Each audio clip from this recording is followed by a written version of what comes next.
It's the real deal. Good morning, America. And this morning, Mr. Speaker, just days before President Trump's State of the Union address, Steve Wynn resigns as finance chair of the Republican National Committee after sexual misconduct allegations.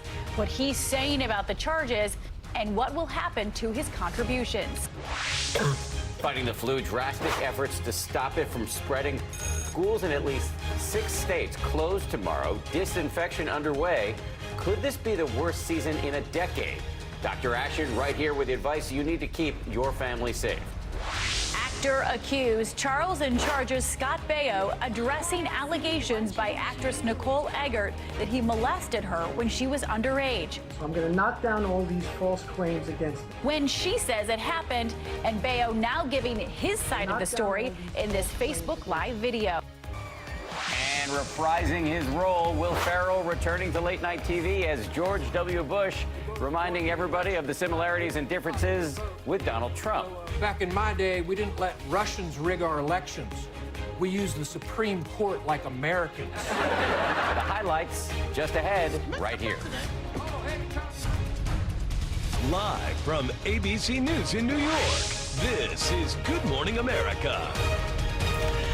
Good Sunday morning, everyone. Can we please bring back that Will Ferrell clip from SNL? Leslie Jones also making a cameo as Condoleezza Rice. It is so nice right now, considering our political climate, to just laugh. I wonder whether W is laughing. Maybe. You know what? He does seem like a good sport. He can be very self-deprecating as well. He is.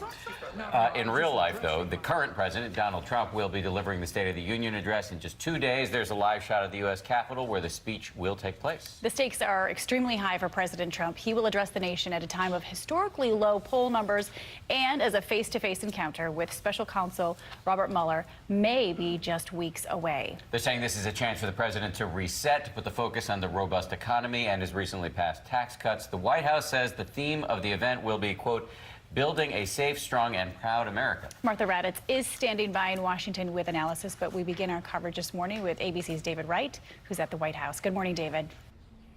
Good morning, Paula. Good morning, Dan. The State of the Union is always a marquee moment, a chance for the president to re-rack the table and try and set the agenda for the coming year. The White House says this speech will be optimistic, forward-looking, and bipartisan, but there are some significant challenges to the president's agenda. Mr. Speaker, the President of the United States. This may be the Union, but President Trump has already proven the format plays to his strengths. His address last year to a joint session of Congress seen as one of the high points of his presidency. The time for small thinking is over. The time for trivial fights is behind us. The administration says this year's speech will focus on 5 main areas: the economy, infrastructure, immigration, trade, and national security. Trump is expected to make the case that all groups are benefiting from a roaring economy, thanks, he says, to his efforts to cut taxes and deregulate. Steve Wynn, would you stand up? He's raising so much money for our great Republican Party. Meantime, the president and his party are now facing pressure to distance themselves from one of the top Republican donors. Casino king Steve Wynn resigned this weekend as the party's finance chair after a Wall Street Journal report alleged he pressured manicurists and massage therapists at his Las Vegas casinos for sex. Wynn denies the charges, calling them preposterous. The RNC put huge pressure on Democrats to return Harvey Weinstein's contributions after his scandal broke. So there are now growing calls for them to treat Wynn's scandal with equal outrage. I missed you. How are you? How are you? Hi, Piers. How are you? Good to see you. On the eve of the State of the Union, there's this chummy new interview with the president, conducted for ITV by Piers Morgan, winner of The Celebrity Apprentice. In it, Trump addresses the controversy over his recent retweet of extremist anti-Muslim videos, which the British Prime Minister and others sharply criticized. You have a very good relationship with your Prime Minister, who I just left, and she's been doing I think she's been doing a very good job. We actually have a very good relationship, although a lot of people think we don't. Morgan also asked Trump if he's gotten his invitation yet for the upcoming royal wedding. Trump says not that he knows of, but that he wishes Prince Harry and Meghan Markle well. Dan and Paula? David, thank you for more on all of this. Let's bring in ABC's Martha Raddatz, who will be hosting This Week later this morning right here on ABC. Martha, good morning. I want to get to the State of the Union in a moment, but let me first ask you about a new report in the Washington Post this morning. The paper says Trump has recently been talking about firing Deputy Attorney General Rod Rosenstein. He's the official overseeing the Russia probe. This report comes just days after we learned that Trump allegedly ordered the firing of the special counsel himself, Robert Mueller, only to relent after a top White House lawyer threatened to resign if he went forward. So did these developments taken in sum bolster the case for obstruction of justice? Well, I think Trump's critics will certainly say it does. This is obviously very big news this week. And I think what you have to look at is a pattern. You have to look back and say, look, he fired Comey. He wanted Jeff Sessions not to recuse himself. So I think that's something investigators and the special counsel will be looking at. But you also have to look for corrupt intent, and that is the key to obstruction of justice. There's been lots of legal opinions this week on exactly how Robert Mueller will approach this, whether it will matter, but he's clearly looking into that, Dan and Paula. Got to look for that corrupt intent, as you just mentioned. Okay, so let's get back to the State of the Union, Martha. There's all this talk this morning that the State of the Union is a chance for the president to reset and hit that reset button. Aides have said he's going to reach beyond his base. He's going to attempt for compromise in this speech. Is that possible for him to simply reset?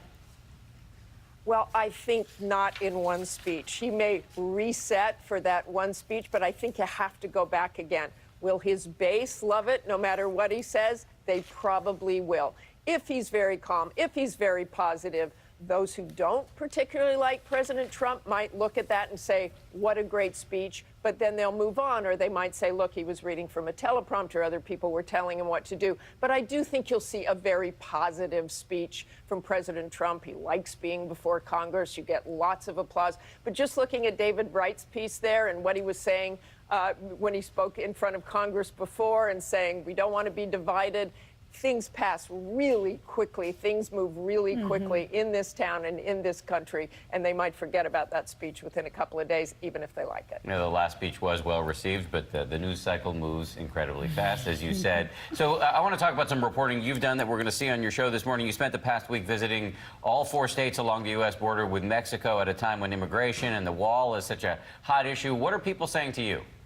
Well, first of all, it was just an amazing drive. It's amazing to really get up close to what they've already got going now. That border is 1,900 miles long. We drove about 700 miles through those states. A lot of people are against that wall. Only 1/3 of Americans support building that wall. We spoke to some border congressman right there, Steve Pierce, from New Mexico. He does not want that wall. He is a Republican, and he said it is a big waste of money. He's seen ultralight airplanes fly over that wall right there and drop drugs on the other side.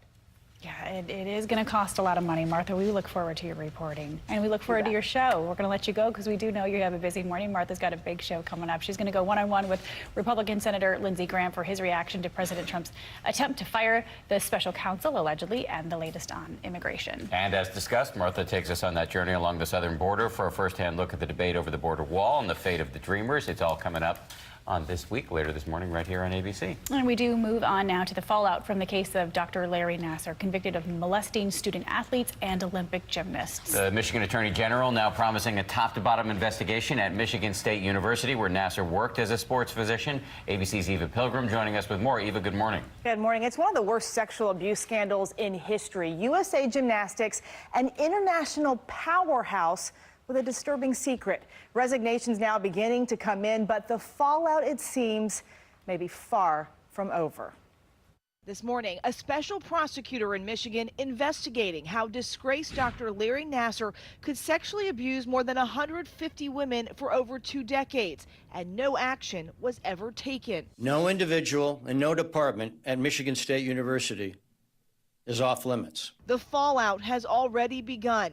MSU's president and athletic director both stepping down, and the entire USA Gymnastics board forced to resign. This is a first-class mess. While much of the focus right now is on figuring out how this happened, there are also questions about the future of the sport. USA Gymnastics has an incredible line to walk here with continuing to serve the young people who are competing, coaches and others who had nothing to do with it, while completely changing from the top down. Nasser was sentenced to up to 175 years, noticeably absent from his trial, the U.S. Olympic Committee, and the Karolis, Bella and Marta, the dominating husband and wife team who helped catapult the U.S. program to its success.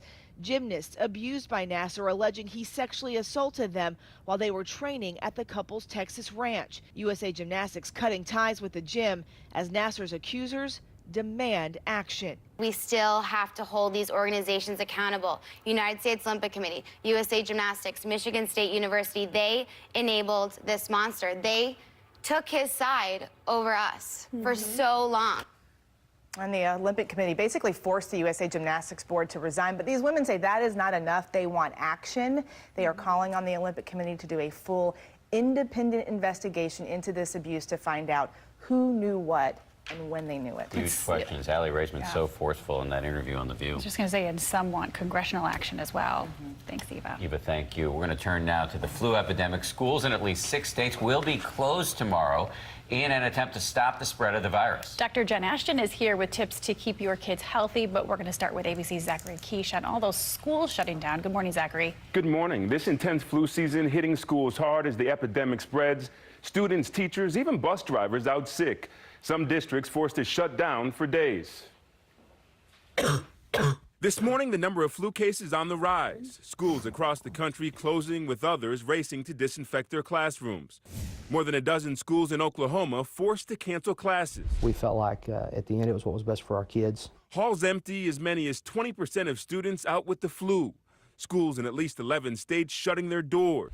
In parts of Florida, a shortage of bus drivers, with so many getting sick with the flu. It felt like my whole body ached.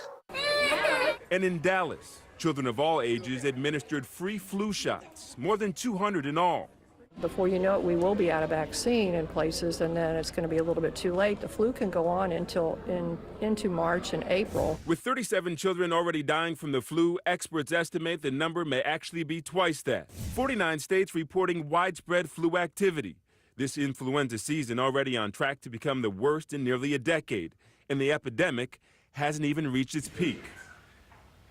The CDC says the recent increase in flu cases this month is higher in children due to kids returning to school after the holiday break. Dan and Paula? All right, Zachary, thank you. And speaking of kids and school, on that note, let's bring in Dr. Jen Ashton, our chief medical correspondent. Okay, so if you do have kids in school, how do you determine whether or not to keep them home or to send them to school? Well, this is where the parents have to make a game time decision. And to continue that sports analogy, some of these will be medical audibles, so some last minute decisions. There are some basics, okay? So we like a child to have no fever for at least 24 hours, off medication, so that's like something like Tylenol or ibuprofen. We like them to not have any physical symptoms like vomiting, diarrhea, and if they have a bacterial infection like strep throat and they're on antibiotics, we like them to be on antibiotics for at least 24 hours. But remember, this isn't just about the patient and the child. If you keep your child home, you have to have someone to take care of that child during the day, and that is often it's a burden on the parents. Yeah, it's crunch for many families. So what can we tell our kids to do? Well, I think this is a great opportunity to teach our children about certain symptoms, especially symptoms of the flu, since they're probably hearing about that. We don't want them to be afraid, but we want them to recognize what it feels like to have a temperature. So even though they might have a fever, their temperature is high, they might feel cold, they might have fatigue, headache, body aches. And if they have those symptoms, we want them to tell the school nurse, a parent, a caregiver. But we also have to teach them their health comes first. So with older children, they're going to say, I can't miss school. I'm learning all of pre-calculus this week. Your health comes first. And what if we don't have kids that are necessarily school age, but we're putting them in child care? I think it's basic common sense, Paula. You want to check with that child care or daycare facility and ask them, how many kids are you hearing have the flu? How many have norovirus, that stomach flu? How many have the common cold? And keep checking in with them, and they should be able to tell you, half our class is out, we only have one, no one's sick, and they should be able to give you that information. Such important advice. Thank you. You bet. Appreciate it. Thanks, Jen. Let's send things over to Ron Claiborne for a look at the other headlines that we're tracking around the globe. Good morning. Good morning. Good morning Ronald. to you, Paula and Dan. Dr. Ashton and My friend Rob. Good morning, everyone. We're going to begin in Russia, where the opposition leader Alexei Navalny has been arrested as his supporters have begun taking to the streets in that country for a day of protest. Marches are expected to take place in a number of cities as demonstrators call on voters to boycott the upcoming presidential election, calling it rigged. Polls show Vladimir Putin as the frontrunner to be reelected. Navalny was barred from taking part in that election. In the U.S., in North Carolina, authorities say they believe they found the body of a missing 4-year-old boy. The body was discovered as workers were draining a pond near the boy's home in Laurinburg by the South Carolina border. Raul Gonzalez Johnson went missing last Wednesday. The sheriff's office says the death appears to have been an accident. Authorities in Italy have released video showing a commuter train passing through a station on the outskirts of Milan just moments before it derailed, killing 3 people and injuring about 50 others. This happened on Thursday morning. You can see the sparks flying there as the car from the train, they're already in trouble, speeds on. Head of the railway system there in Italy saying the train suffered some kind of damage to a wheel before it crashed.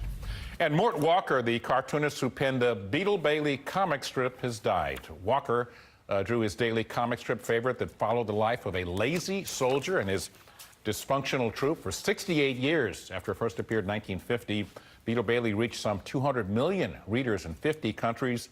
Mort Walker, 94 years of age. Check it out. Spoiler alert. Look away if you're going to watch the Australian Open. If it's maybe too late. That's Roger Federer of Switzerland winning his 20th, Paula, Grand Slam title, defeating Marin Cilic after 5 hard-fought sets during his 7th Aussie Open final. Federer has only lost to Cilic once before. That was back in 2014 in the U.S. Open semifinal. Federer had already set the record for most Grand Slams by a man. Yes. At number 19. I think number 1 is Steffi Graf, is it? I believe so. Someone slightly older. I thought Steffi and Serena were tied. Anyway, finally, a Florida deputy figured that he'd take the polite approach when trying to round up a suspect on a busy road. Check it out. Come on. Can you stop? Please? Yeah, not your normal procedure to stop someone. Can you stop, please? The horse didn't respond. The deputy was eventually able to herd the animal to safety, frisk it, and eventually return it to its owner. Where was this? Where do you think? Texas? The officer. Florida. The officer said, "Will you stop, please?" Yes. Instead of "ho" or "whoa." I mean, that's what you say to a horse. He thought he was dealing with Mr. Ed. Yeah. Harry. He got him right. Good advice, though. In the end, it worked out. This was not Mr. Ed. Okay. He needed a lasso. So what's happening in the weather department? Hi, Robert. Hi, guys. It's great to see you this morning. Making up for yesterday. Thank you, Paula. Yes, we always love you. All right, guys. We'll love you back. It's time for a look at the... By the way, congrats to Roger Federer, giving all of us aging men some hope at 36 years old. Aging men. Timeless men. Oh, there you go. I'll hold this test today. Come on. Here's some video out of Texas. Speaking of Texas, Corpus Christi getting heavier rain. Beaumont, Port Arthur, the Golden Triangle, they're getting 6 inches of rainfall, some flooding. Most rain they've seen since Harvey, thankfully.